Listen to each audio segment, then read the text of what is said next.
Mesdames et messieurs, bonjour. Je suis sûr qu'il y a des amateurs de rhum parmi vous. Mais qui sait vraiment d'où il provient? Eh bien, je vais vous raconter une histoire. Non pas celle des cannes à sucre qui existent dans les livres, mais celle des cannes à rhum, qui commence maintenant. Tout d'abord, il y a le Pacifique et ses îles tropicales, d'une nature luxuriante, riche des peuples polynésiens qui, en l'an 1000, ont navigué entre ces eaux, parcourant des milliers de kilomètres à la voile et aux étoiles. Certaines plantes les ont accompagnés d'île en île.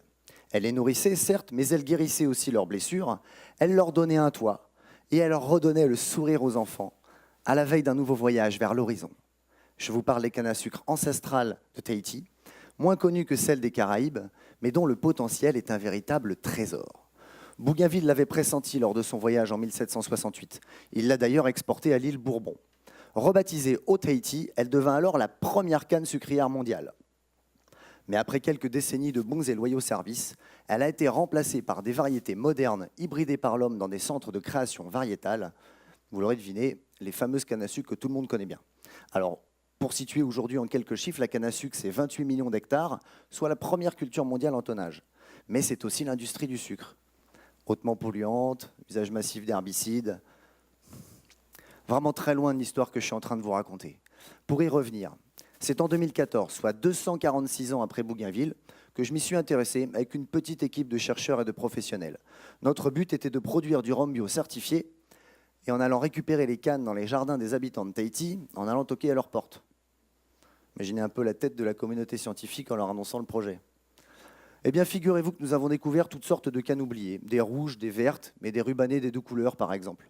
Mon premier travail de recherche a donc été de les caractériser morphologiquement, à quoi elles ressemblent, puis génétiquement pour s'assurer du diagnostic visuel.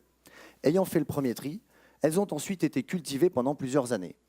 Et là, nous avons compris pourquoi les chercheurs ont créé des centres d'hybridation il y a plus de 100 ans. Le rendement en alcool à l'hectare peut varier du simple au triple entre une variété ancestrale et une variété moderne.